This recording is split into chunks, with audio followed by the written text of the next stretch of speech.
2000년 가을에 접어들고 있을 때였습니다.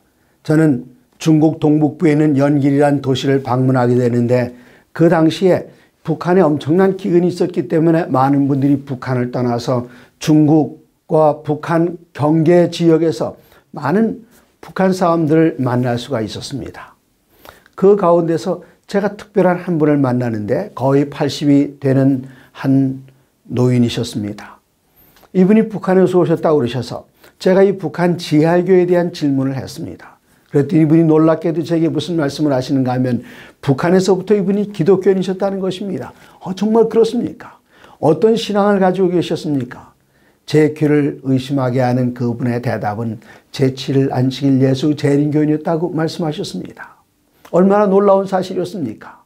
북한에 기독교인이 있다는 사실만 해도 놀라게 충분했는데 제7일 안식일 예수 재림교인이란 그 이야기를 듣고 어떻게 제7일 안식일 예수 재림교인이 되었는가 질문했을 때에 1957년에 자기 집 옆에 사는 평양에 살고 있을 때 옆에 사는 한 노인이 교회를 소개해 주셨는데 평양에서 바깥으로 벗어나 기림리라는 곳이 있었고 그곳에 매 안식일 날마다 30-40명의 안식일을 지키는 분들이 그때까지 신앙을 지키고 계셨다. 그렇게 이야기를 했습니다.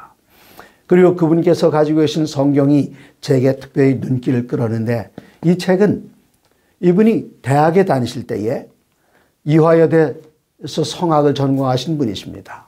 이 학교가 기독교의 학교이기 때문에 모든 학생들에게 성경을 갖고 출석하라는 요청을 받았습니다. 이분에게 성경이 없었기 때문에 옆에 있는 가장 가까운 친구에게 혹시 집안에 여분의 성경이 있는가 물었고 그랬을 때 그 가장 친한 친구는 돌아가신 아버지께서 사용하시는 성경책인데 아버지는 토요일 날마다 교회를 가셨다. 그런 얘기를 했다는 것입니다. 그 당시만 해도 이분은 성경 하나를 갖는 것이 목적이었기 때문에 특별한 의미는 없었는데 나중에 이분이 제7일 안식일 예수 재림교인이 된 다음에 이 성경이 보통 성경이 아니라 제7일 안식일 예수 재림교인 목사님의 성경이었다는 사실을 알게 되었을 때에 그는 그 성경에 대한 더 깊은 애정을 갖게 되었습니다. 제가 이분을 한국으로 오시는 일을 돕게 되었는데 그분이 가지고 계시던 성경책 갈피 가운데 특별히 요한계시록 2장과 3장 사이에 하나의 도표가 있었습니다. 그 도표를 뜯어 제게 선물로 주셨습니다. 이것은 등사를 해서 만든 7교회의 도표로서 여기 에베소, 서머나, 버가모, 두아디라 계속해서 라오디게까지 나오는 7교회의 도표를 아주 일목요연하게 이름과 그다음에 예수님 당신을 어떻게 나타내신지 그 교회의 특징 하나님의 권면 이런 모든 것들이 잘 기록되어 있는 이런 도표를 제게 뜯어서 주셨습니다. 북한에서 신앙을 지키시던 그분들이 어떻게 신앙을 지키실 수 있으셨을까요? 7교회를 우리 주님께서 촛대 사이를 다니시면서 에베소 시대로부터 시작해서 승천하신 그때로부터 시작해서 예수님 다시 오실 때까지 이 교회 사이를 지나시면서 이 교회를 붙들어 주시고 인도해 주시는 그 놀라운 약속의 말씀을 마음 가운데 품고 그들은 어려운 시절을 보내면서 신앙을 지켜냈습니다. 이 요한계시록을 기록했던 사도 요한도 그날 그 순간을 분명하게 기억하고 있을 것입니다. 예수님께 승천하실 때에 약속하시기를 그러므로 너희는 가서 모든 족속으로 제자를 삼아 아버지와 아들과 성령의 이름으로 침례를 베풀고 내가 너에게 분부한 모든 것을 가르쳐 지키게 하라. 마태복음 28장 맨 마지막 부분 20절 끝부분입니다. 볼지어다 내가 세상 끝날까지 너희와 항상 함께 있으리라 하시니라. 그때까지는 잘 몰랐습니다. 반모섬에서 계시를 보는 가운데 여기에 7 금초대가 있었고 이 7 금초대는 우리 주님께서 7교회라고 말씀하시는데 그 사이를 걸어 다니시면서 여기에 있는 모든 교회 지도자들 그 7별을 그 교회 지도자들을 붙들고 계시는 우리 주님께서 그들과 함께 하시는 그 모습을 생생하게 계시 가운데 보았습니다. 그리고 매 순간마다 그는 이 믿음을 함께 하시는 임마누엘 하나님을 기억하면서 지키게 됐습니다. 지난 시간에 저희들은 에베소 교회를 7교회들 가운데 첫 번째 교회인 에베소를 공부했고, 오늘은 서머너라부터 시작해서 맨 마지막에 있는 라오디게아까지 아주 짧은 시간에 간단하게 함께 살펴보시겠습니다. 이 7교회에 편지를 보내실 때에 여기 몇 가지 특징들이 있습니다. 그 편지의 구조인데, 편지의 구조 가운데 첫 번째는 무엇인가 하면은 수신인 그 교회의 이름을 먼저 부릅니다. 에베소 교회에 편지한다. 서머나 교회에 편지한다. 두아디라 교회에 편지한다. 이렇게 교회 이름을 먼저 명시한 그 다음에 누가 이 글을 기록하는지를, 편지를 보낸지를 표시했습니다. 나 예수가 그렇게 표현하지 않고 그 교회가 당하고 있는 가장 현실적인 문제에 직결해서 그 문제를 어떻게 해결하시고 어떻게 지도하시는지 예수님께서 당신 자신을 그렇게 표현을 따로 하셨습니다. 그리고 세 번째는 그 교회들마다 칭찬을 빼놓지 않으셨습니다. 이 교회가 잘하는 것들을 북돋아 주셨습니다. 우리 주님은 칭찬하기를 아껴하지 않으려 하시는 분이신데 한 교회가 칭찬에서 빠졌습니다. 어느 교회인가 하면 맨 마지막 시대를 가리키는 예수님 재림하시기 직전에 있을 라오디아 교회를 말씀하실 때는 안타깝게도 거기에 칭찬이 없었습니다. 그리고 네 번째는 이 교회마다 가지고 있는 연약함이 있었습니다. 그것을 책망하셨습니다. 우리 주님께서는 칭찬만 하고 그렇게 하시는 분이 아니라 칭찬할 것은 칭찬하지만 지적할 것은 반드시 지적해서 이것을 바꾸시고 개선하는 일을 도와주는 분이 바로 우리 예수님이셨습니다. 그런데 참으로 감사하게도 7교회들 가운데에 두 번째 교회인 서머나 교회, 그리고 끝에서 두 번째 교회인 빌라델비아 교회, 앞에서 두 번째, 끝에서 두 번째 서머나 교회와 빌라델비아 이 교회는 책망의 말씀이 없었습니다. 얼마나 감사한 일이고 또 저희들이 본받을 만한 교회들입니까? 그 다음에는 책망하신다면 회개의 권고를 하십니다. 귀 있는 자는 성령이 교회들에게 하시는 말씀을 들을지어다.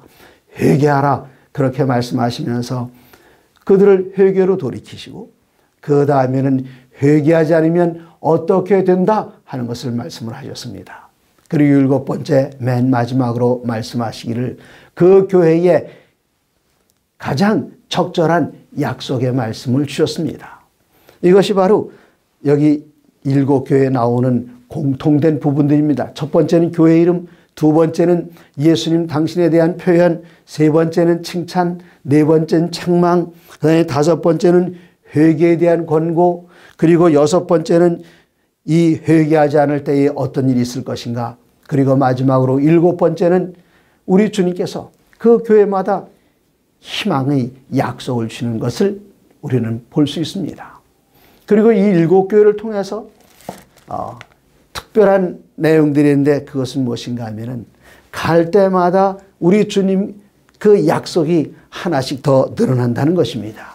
예를 들어서 여러분 펜을 가지고 노트를 하시면서 들으시면 좋겠습니다. 에베소 교회입니다.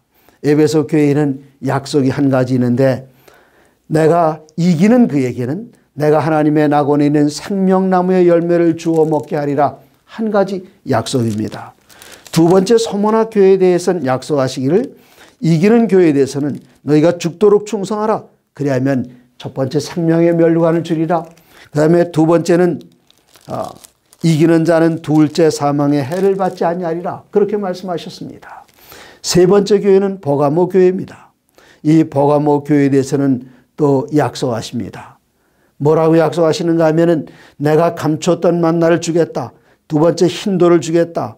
그 다음에 그 돌 위에 새 이름을 주겠다. 세 가지 약속을 하십니다. 네 번째 교회가 두아디라 교회입니다. 두아디라 교회는 네 가지를 약속을 하십니다. 2장 24절에 다른 짐은 너희에게 지우지 않겠다. 하나만이라도 족하다. 그 다음에 두 번째는 만국을 다스리는 권세를 주겠다. 세 번째는 철장을 가지고 그들을 다스려 질그릇을 깨뜨리는 것처럼 다스릴 권세를 주겠다. 마지막으로 네 번째는 내가 또 그에게 새벽별을 주겠다. 그렇게 말씀하십니다. 그 다음에 이제는 다섯 번째 교회입니다. 사대교회는 5가지를 약속하십니다. 3장 4절에 흰옷을 입게 해주겠다. 나와 함께 다니게 하겠다. 생명책에서 결코 지우지 않겠다. 내 아버지 앞에서 시인하겠다. 천사들 앞에 시인하겠다. 이렇게 5가지 약속을 해주십니다. 그리고 6번째 교회인은 이 빌라델비아 교회인은 몇 가지 이기는 자들에게 약속을 해주는가 하면은 6번째 교회라서 6가지 약속을 해줍니다. 3장 10절에 너를 지켜 시험의 때를 면하게 하겠다. 또 이기는 자는 내 하나님 성전의 기둥이 되게 하겠다. 그리고 다시는 나가지 않게 하겠다. 하나님의 이름과 하나님의 이름을 새겨주겠다. 그 다음에는 새 예루살렘의 이름을 새겨주겠다. 또 나의 새 이름을 그 기둥에 기록해주겠다. 이렇게 해서 6가지 약속을 하십니다. 그러면 맨 마지막 교회 7번째 교회는 7가지의 약속이 주었을까요? 그렇지 않습니다. 거긴 한 가지만 해도 족합니다.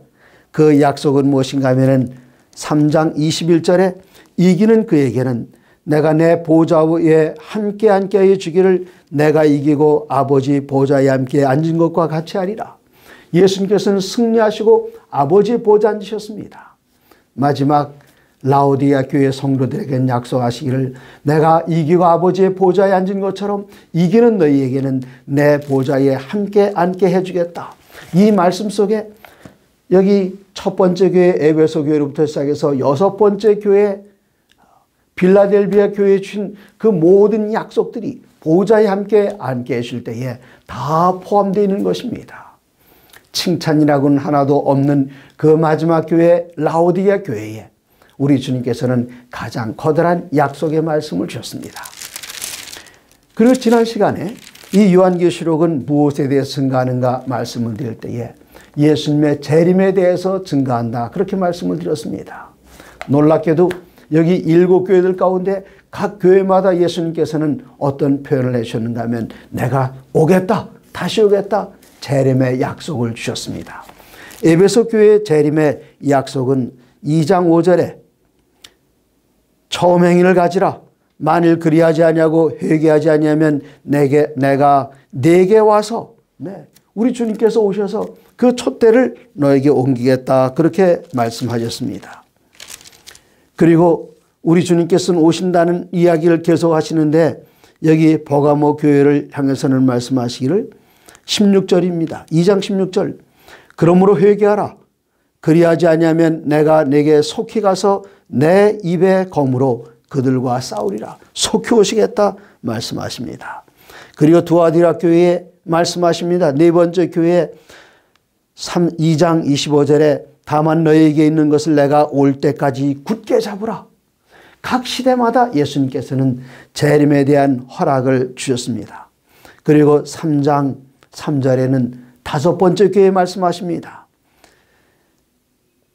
회개하라. 만일 일깨지 아니하면 내가 도둑같이 이르리니 어느 때에 내게 이를지 내가 알지 못하리라. 도둑같이 이르겠다. 그렇게 말씀하십니다. 그리고 빌라델비아 교회에 가서는 3장 11절에 내가 속히 오리니 내가 가진 것을 굳게 잡아 아무도 내 멸관을 빼앗지 못하게 하라. 내가 속히 오겠다. 그러니 조금만 더 기다리라. 끝까지 이것을 잘 잡고 있어라.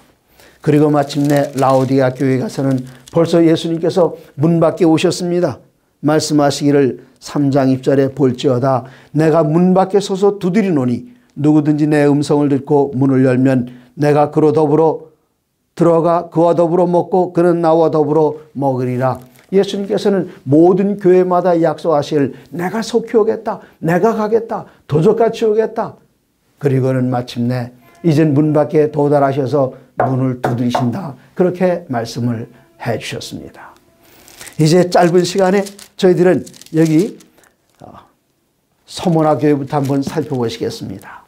지난 시간에 에베소 교회 말씀을 드렸죠. 이젠 서머나 교회입니다. 서머나 교회에 대해서 말씀하시기를 처음이며 마지막이며 죽었다가 살아나신가 가라사대 내 환난과 궁핍을 알거니와 실상은 내가 부유한 자니라.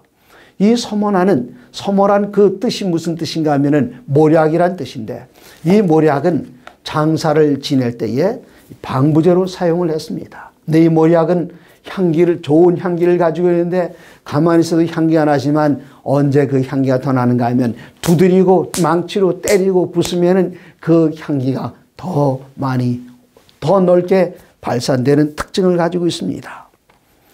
핍박을 많이 받은 교회입니다. 이 시대는 에베소 교회가 31년부터 100년까지라면은 100년부터 313년 기독교 공인령을 내리는 그때까지의 교회인데 엄청난 핍박이 로마의 모든 황제들마다 핍박의 선두에 선 그런 황제들이었습니다. 이 서머나 지역은 부유한 지역이었지만 그 가운데 그리스도인들은 아주 가난하게 살았습니다. 그들은 황제에 대한 예배를, 이 서머나가 황제 숭배라는 도시인데 황제 숭배를 거절했기 때문에 엄청난 박해를 받았고 그들의 재산은 다 몰수당했고 그들은 육신적으로 가난했습니다. 그러나 우리 주님께서는 말씀하시기를 내가 네 환난과 궁핍을 알거니와 내가 이렇게 어려운 가운데 지내는 것 너 혼자만 당하는 고생이 아니다. 내가 그 모습을 내려다보고 있다. 내가 다 알고 있다. 그러나 내가 궁핍을 알지만 실상은 내가 부유한 자다. 이 세상에 재물을 가지고 있는 사람이 부유한 사람이 아닙니다. 하늘을 가지고 있는 사람들이 부유한 사람들입니다. 그래서 예수님께서는 내가 너희 말씀하시기를 부유한 자다 말씀하시면서 여기 2장 10절에는 너는 장차 받을 고난을 두려워하지 말라. 왜요? 우리 주님께서 항상 함께 하시기 때문에 두려워할 필요가 없다 말씀하십니다. 마귀가 장차 너희 가운데 서서 몇 사람을 옥에 던져 시험을 받게 하리니 너희가 열흘 동안 환난을 받으리라. 열흘 동안, 이것을 연일법칙으로 하면 10년입니다. 언제부터 10년인가 하면 303년부터 313년까지 여기 그 당시에 디오클레시안 황제가 예배를 드리지 못하게 했습니다. 예배를 드리지 못하게 할 때에 얼마나 커다란 어려움을 겪었겠습니까? 예배를 드리는 것이 발각되면은 그들은 기독교 신앙을 거절하는 명령을 받았고 또 황제를 주님이라 부르라는 명령을 받았을 때 그것을 거절하면서 엄청난 핍박과 엄청난 환난을 겪게 됐습니다. 그러나 313년 콘스탄틴 황제가 기독교 공인령을 내리면서 이들은 신앙의 자유가 주어졌는데 그때까지 열흘 동안 엄청난 환난을 받았습니다. 여기 특별히 서머나 교회에 지도자였던 폴리캅이라는 분이 계시는데 이분은 86살에 순교를 당하셨습니다. 40년 동안 이 서머나 교회 감독으로 계셨는데 그가 마침내 총독 앞에 끌려갔을 때에 스타투스 쿼드라투스라는 총독 앞에 끌려갔습니다. 그의 인품을 보고 어떻게든 살려주려고 애를 썼는데 살려주는 조건은 주님을 거절하는 일이었습니다. 살려주려고 애쓰는 그에게 그는 지난 86년 동안 우리 주님께서 나에게 한 번도 섭섭하게 하신 적이 없는데 내가 어떻게 주님을 배반할 수 있겠는가? 이 폴리갑을 고발했던 사람들은 바로 유대인들이었습니다. 그리고 유대인들은 폴리갑을 사자의 밥으로 내주라고 했습니다. 그런데 여기 경기장을 지키는 사람들이 이제 사자를 위한 흥행은 다 끝났다. 사자는 이미 다른 이교도들 잡아먹느라고 배가 불렀었기 때문에 폴리갑을 공격할 수가 없었습니다. 그래서 안 된다고 했습니다. 그런데 유대인들은 이날이 안식일임에도 불구하고 나무를 모아다가 이 나무를 한 대 쌓으면서 화형시키라고 이야기할 때에 그의 생명을 지키려고 했던 총독 스트라투스 쿼드라투스도 하는 수 없이 이 폴리캅을 화형주에 매달아서 그는 화형당했습니다. 안식일 날 돌아가셨습니다. 유대인들의 손에 의해서 돌아가셨습니다. 그는 끝까지 믿음을 지켰는데 여기 서머나 교회에 약속하시기를 뭐라고 약속을 하셨는가 하면 내가 죽도록 충성하라. 그리하면 내가 생명의 관을 내게 주리라. 이 생명의 관은 금면류관이 아닙니다. 경기에서 승리한 사람들에게 주는 월계수 같은 면류관인데 이 땅에서 주는 그 면류관을 다 말라 비틀어지고 떨어질 수밖에 없는 그런 면류관이지만 여기 우리 주님께서는 이기는 이들에게 주시는 끝까지 죽도록 충성하는 사람들에게 주시는 그 면류관은 생명의 면류관, 영원히 빛날 승리의 면류관을 우리 주님께서는 주시겠다고 약속하시면서 이 교회는 약속하시를 둘째 사망의 해를 받지 아니하리라 그렇게 말씀하셨습니다.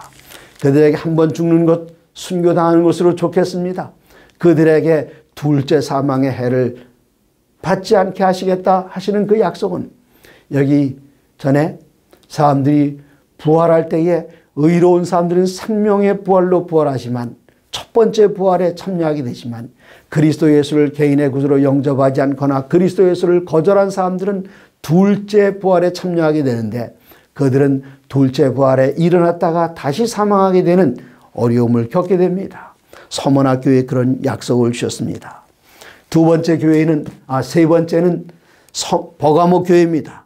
이 버가모 교회는 성체란 뜻을 가지고 있는데 이 시대는 언제부터인가 하면은 313년 기독교 공인령을 내린 그때로부터 시작해서 로마 법원권이 그의 권세를 아주 공고하게 하는 여기 10뿔 가운데 3뿔을 뿌리째 뽑아버린 그 해, 바로 동곳 오스트로고스가 멸망하는 그때부터 이 로마 천주교 교황권은 강성해서 온 유럽을 호령하게 되었고 이때부터 한때 두때 반때 곧 1042달 혹은 1260일 혹은 1260년에 그 핍박의 환란의 기간이 시작되는 때입니다.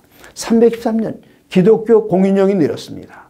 그러면 모든 사람들에게 다 신앙의 자유가 주어진 것 같지만 무엇이 따라오게 되는가 하면은 이 기독교인들은 초대교인들이 이 세상과 타협하기 시작했습니다. 마침내 황제가 기독교인이 되니 그 궁궐안에 모든 대신들은 황제를 따라서 진심으로 회개하는 것은 아니었지만 그들의 출세를 위해서 영달을 위해서 황제의 신앙을 같이 받아들인다고 했기 때문에 이 기독교의 신앙이 서머나 시대에 가졌던 그 순수하고 단순하고 목숨 내걸고 믿음을 지키려 하는 거기서 떠나갔기 때문에 여기에 사단의 권자가 있는 곳이다 그렇게 이야기를 했습니다. 그리고 여기 책망 이때에 우리 주님께서는 당신 자신을 가리켜 뭐라고 말씀하시는가 하면은 여기 서머나 교회는 말씀하시기를 내가 죽었다가 살아났다고 그렇게 말씀하십니다. 순교를 겁내지 않아도 됐습니다. 돌아가셨다가 살아나신 주님 그 안에서 우리도 부활의 소망이 있다. 그런 소망을 가졌기 때문에.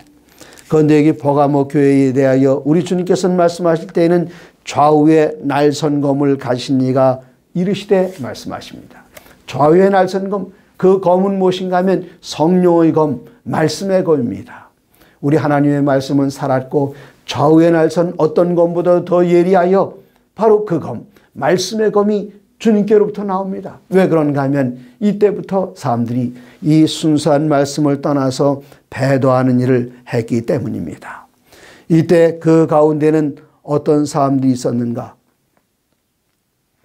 12장 14절에 보시면은 내게 발람의 교훈을 지키는 자들이 있도다. 발람이 발락을 가르쳐 이스라엘 자손 앞에 걸림돌을 놓아 우상의 제물을 먹게 하였고 또 행음하게 하였느니라. 이와 같이 내게도 니골라당의 교훈을 지키는 자들이 있도다. 이 니골라당은 어떤 사람들이었는가 하면은 예수님을 믿기만 하면 그 십계명에서 해방될 수 있고 안식일 안 지켜도 좋고 간음을 해도 좋고 또 우상 숭배해도 좋고 이런 사상을 기독교로 가지고 온 사람들이 바로 니골라당이었습니다. 그러므로 회개하라 말씀하십니다. 그리하지 아니하면 내가 속히 내게 임하여 내 입의 검으로 그들과 싸우리라. 그러나 우리 주님께서는 그 가운데서 또 말씀하십니다.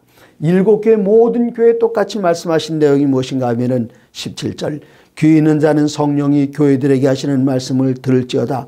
이기는 그에게는 내가 감추었던 만나를 주고 흰돌을 줄 터인데 그 돌 위에 새 이름을 쓰고 기록한 것이 있나니 받는 자밖에는 그 이름을 알 사람이 없다. 그렇게 말씀하셨습니다. 이제는 버가모를 지나서 538년부터 1517년까지 계속되는 두아디라 교회입니다. 여기 7교회 보내는 편지들 가운데 두아디라 교회에 보내는 편지가 가장 깁니다. 어쩌면 연대도 가장 길기 때문에 그럴지 모르겠습니다. 여기 각 시대를 분리하는 그 연대들은 학자들마다 다 다릅니다. 여기 안시락교 교과를 저술한 스테파노비치 목사님의 그 연대도 다르고 다 다릅니다. 저희 교회에서는 그 시대를 대략 이야기했지 정확히 몇 년부터 몇 년까지 이 시대가 바뀌는 데는 하루아침에 바뀌질 않습니다. 그렇기 때문에 이 학자들이 그 연대에서 약간의 시간 차이들이 있겠습니다만 그 시차들이 멀지 않습니다. 길지 않습니다. 그래서 저는 여기 538년부터 시작해서 538년은 이 로마 교황권이 다니엘서 7장에 나오는 10뿔 가운데 3뿔을 뿌리째 뽑아버린 바로 오스트로고스가 멸망한 538년 곧 1220년의 기산점이 되는 그때로부터 시작해서 언제까지 잡았는가 하면은 1517년. 1517년은 어떤 때입니까? 1517년 10월 31일 날 마틴 루터가 위텐베르크 성당에다가 95개 조항에 그가 믿고 있는 바들을 써서 붙이고 종교교역의 도화선에 불을 붙였던 바로 그 연대입니다. 여기 두아디라 교회 시대라고 저는 그렇게 보고 있습니다. 두아디라 교회, 그 두아디라는 정확한 이름의 뜻이 무엇인지는 잘 알려지지 않았지만 어떤 이들은 노동의 향기라 그렇게 이야기합니다. 이 교회에 편지하시기를 우리 주님께서는 그 눈이 불꽃 같고 발이 빛난 주석 같고 하나님의 아들이 이르시되 하나님의 아들이 이제 말씀을 하십니다. 뭐라고 말씀하시는가 하면 내가 네 사업과 사랑과 믿음과 섬김과 인내를 아노니 내 나중 행위가 처음 것보다 많도다. 이 두아디라에는 무역 조합이 있었습니다. 그걸 길드라고 하는데 여기 조합원이 되어야만 상업을 할 수 있고 무역을 할 수 있었는데 이들에게는 어려운 일이 따랐습니다. 그냥 그 조직이 있어서 상업하는 일에 서로 유익을 도모하는 것일 뿐만 아니라 그들의 특별한 행사는 이방신의 신전에 가서 그들의 제전에도 참여해야 되고 이것을 거절하게 될 때에 어떤 특권이 거절되는가 하면은 매매하는 것, 무역하는 것 여기서 제외됩니다. 이 사단은 항상 먹고 사는 문제를 가지고 사람들을 올가매려고 노력하고 있습니다. 요한계시 14장에 나오는 셋째 천사의 기별에도 짐승의 표 받지 말라. 짐승 우상에 경배하지 말라. 그렇게 할 때에 계시록 13장에서는 짐승 우상에게 경배하지 아니하는 자는 몇층이 다 죽이게 하라. 그리고 짐승의 표를 받지 않은 자는 매매를 못하게 한다. 다 먹고 사는 문제를 가지고 걸고 넘어지는데 이 두아디라 교회에도 그런 어려움이 있었습니다. 그러나 여기서 누가 나왔는가? 여기서 종교개혁이 시작이 되는 모습을 우리들은 볼 수 있습니다. 1517년 여기 종교개혁이 시작됐습니다. 그런데 이 두아디라에 여러 가지 많은 어려움들이 있어 회개를 촉구하고 계시지만 24절에 보면은 두아디라에 남아있어 이 교훈을 받지 아니하고 소위 사단의 깊은 것을 알지 못하는 것을 경험하지 않은 너희들에게 말하노니 다른 짐으로 너희에게 지울 것이 없노라. 다만 너희에게 있는 것을 내가 올 때까지 굳게 잡으라. 마틴 루터가 종교개혁을 일으킨 때가 바로 이때입니다. 종교개혁이 그렇게 쉬운 일이 아니었습니다. 그 유명한 이야기가 있지 않습니까? 마틴 루터가 어느 날 탄식하고 있을 때 그의 아내가 소복을 하고 와서 우는 것입니다. 당신 왜 누가 죽었냐고 왜 소복을 입었느냐고 했더니 하나님이 돌아가셨다고. 하나님이 어떻게 돌아가시느냐 이야기할 때 아내가 말하기를 하나님이 돌아가시지 않고서야 당신이 어떻게 이렇게 탄식할 수 있겠느냐. 이만큼 종교개혁은 쉽지 않았었습니다. 여기 내가 올 때까지 그래서 다른 짐을 너에게 지우지 않겠다. 믿음으로 말미암는 이 그것만 꽉 붙들고 있어라. 그러시면서 다른 짐은 지우지 않겠다 말씀하십니다. 그 다음에 다섯 번째 교회가 사대교회입니다. 이 사대교회는 이 사대는 어떤 곳인가 하면은 옛날 이 지역에서 아주 강성했던 나라 리디아의 수도가 있는 곳이었습니다. 이 사대는 그 지역이 아주 높았습니다. 산 꼭대기에 있었고 또 산 꼭대기 2,000평방 해발 2,000m나 되는 그곳 그 꼭대기 위에 또다시 산이 있어서 한 457m나 되는 그 산 꼭대기에 사대라는 도시가 있었습니다. 그래서 이것은 난공불락의 도시였는데 이 도시를 지키는 것은 그렇게 어려운 일이 아니었습니다. 그렇기 때문에 이 히랍의 7대 현인으로 알려진 솔론은 기원전 500년경에 이 나라를 다스리던 크로소스 임금에게 조심하라 이야기였습니다. 이 난공불락 그것만 믿고 있을 것이 아니라 조심하지 않으면 큰일 나겠다. 그렇게 이야기를 했습니다. 그런데 이 도시가 누구에게 함락되었는가 하면은 기원전 549년에 페르시아의 우리들이 잘 알고 있는 고레스 임금에게 함락이 되어 있었습니다. 여기를 포위하고 아무리 찾아 공격을 하려고 해도 공격할 방법이 없었는데 어느 날 밤 페르시아 병사 하나가 그 좁은 비탈길 하나를 보고는 혼자 따라 올라가 봤습니다. 올라가서 꼭대기까지 올라가니까 이 사대 성까지 올라가게 되는데 놀랍게도 이 사대 성을 지키는 병사들이 하나도 없었습니다. 그 길로 다른 병사들을 이끌고 올라가서 이 사대 성을 멸망시켰습니다. 그래서 여기에 뭐라고 이야기하셨는가 하면은 우리 주님께서는 내가 살았다 하는 이름은 가졌지만 죽은 자로다. 너는 일깨어 그 남은 죽게 된 것을 굳건하게 하라. 내 하나님 앞에 내 행위에 온전한 것을 찾지 못하였노니 그러므로 내가 어떻게 받았으며 어떻게 들었는지 생각하고 지켜 회개하라. 만일 일깨지 아니하면 내가 도둑같이 이르리니. 그래서 이 사대성이 멸망할 때에 도둑같이 들어온 그 세력에 의해서 멸망하고 말았습니다. 그리고 빌라델비아 교회입니다. 이 빌라델비아라는 그 말은 형제우애라는 뜻입니다. 형제우애. 바로 이 시대는 사대 교회가 1517년에 시작해서 1798년은 이로 어느 때인가 하면 1260년이 끝나는 그때입니다. 1790년까지의 기간을 가리키고 그다음에 빌라델비아 교회는 1798년부터 1844년 재림 운동 이 절정에 달한 바로 예수님께 하늘 지성소에 들어가시는 그때까지의 교회를 빌라델비아 교회라고 저희들은 그렇게 이야기를 합니다. 이 빌라델비아 교회는 특별히 신앙심이 뜨거운 교회였습니다. 그래서 책망의 말이 기록되어 있지 않습니다. 칭찬만 듣고 있습니다. 그런데 여기에 내가 속히 오리니 내가 가진 것을 굳게 잡아 아무도 내 면류관을 빼앗지 못하게 하라. 이기는 자는 내 하나님 성전의 기둥이 되게 하리라. 제가 빌라델비아를 한번 방문했습니다. 거기 가보니까 정말 엄청나게 커다란 그 당시의 기둥이 아직도 있습니다. 여기 하나님 성전의 기둥이 되게 하겠다. 여기 1798년부터라고 이야기했는데 1793년에 어떤 일이 있었는가 하면은 저 영국의 윌리엄 캐리가 인도에 가서 처음으로 선교를 시작을 했습니다.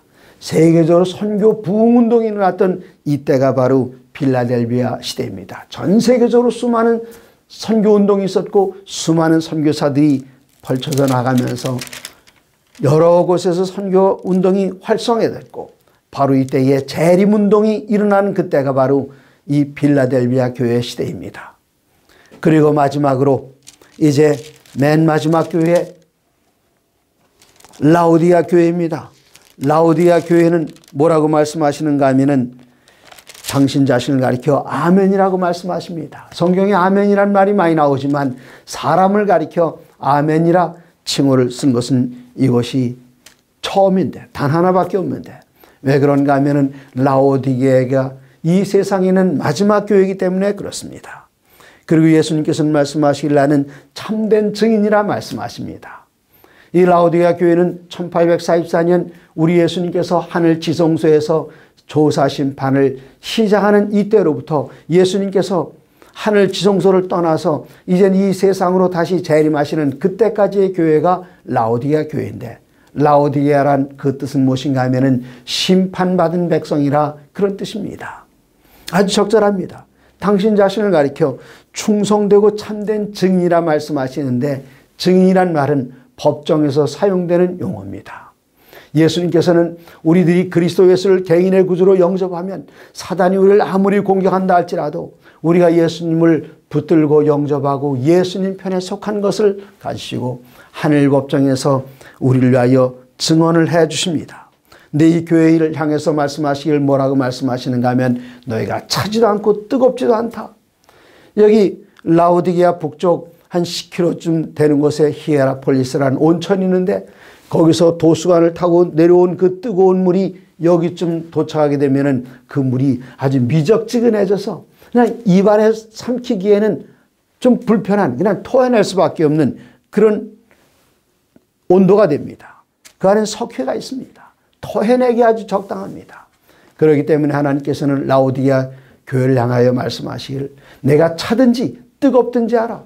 저희들이 음료수를 마실 때에 미지근한 물을 마시지 않고 사람들은 음료수를 차는 뜨겁게 마십니다. 그리고 청량음료는 시원하게 마십니다. 차든지 뜨겁든지 이것은 열심을 내라 그런 뜻입니다. 이 교회를 향해서 말씀하시기를 너는 부자라 부유한 것과 부족한 것이 없다 하나 네 곤고한 것과 가려는 것과 가난한 것과 눈먼 것과 벌거벗은 것을 알지 못한도다. 아무것도 안 가지고 있으면서 벗었으면서 입은 것처럼 보지 못하면서 보는 것처럼 그런 상태에서 있지 말라고 말씀하십니다. 그래서 내게서 불로 연단한 금을 사서 부유하게 하고 흰옷을 사서 입어 벌거벗은 수치를 보이지 않게 하고 안약을 사서 눈에 발라보게 하라. 그렇게 말씀하십니다. 그리고는 내가 열심을 내라 회개하라. 그리고 내가 이제 문 밖에서 두드리고 있다. 예수님은 교회의 머리신데 이 머리가 바깥에 있고 몸은 안에 있습니다. 머리와 몸이 분리된 상태에 있습니다. 예수님께서는 우리 가운데 들어와서 같이 계시기를 원하십니다. 그리고는 말씀하시기를 누구든지 내 음성을 듣고 문을 열면 내가 그에게로 들어가 그와 더불어 먹고 그는 나와 더불어 먹으리라. 여기 이 표현은 아가서에서 가지고 온 표현인데 아가서의 표현은 어떤 표현인가? 아가서는 남녀 간의 사랑을 이야기하고 있습니다. 그리고 남자가 밤에 가서 그 여인의 침실 문을 두드리고 있습니다. 아주 간절한 심령으로 애타는 심정으로 그 사랑하는 사람이 사랑하는 사람을 문 열어달라고 애타게 두드리는 것, 바로 그런 심정으로 우리 주님께서는 이 마지막 시대에 이 교회를 향하여 두드리고 있습니다. 문 열어다오, 열심을 내라, 회개하라. 옷을 사서 입고 이 의의 옷을 입고 벌거벗은 수치를 멸하라. 안약을 사서 발라 보게 하라. 이 교회를 향하여 간청하시는 예수님께서는 약속하십니다. 이기는 그에게는 내가 내 보좌에 함께하여 주시기를 내가 이기고 아버지 보좌에 함께 앉은 것과 같이 하리라. 우리 주님께서는 마침내 제자들에게 하셨던 그 약속, 마지막 만찬 자리에서 내가 하늘에서 이 포도나무에서 난 것을 그 열매를 먹을 때까지는 먹지 않겠다고 약속하신 주님께서 우리가 문을 열고 예수님을 영접하면 우리에게 들어오셔서 같이 잡수시고 우리를 하늘 보좌에 같이 앉혀주시겠다는 놀라운 약속으로 7교회 보내는 이 기별을 마칩니다. 여러분 아직 시간이 있습니다. 문을 여시고 예수님을 영접하시고 뜨거운 신앙으로 주님 사랑하시는 성도님들 되시기를 간절히 소원합니다.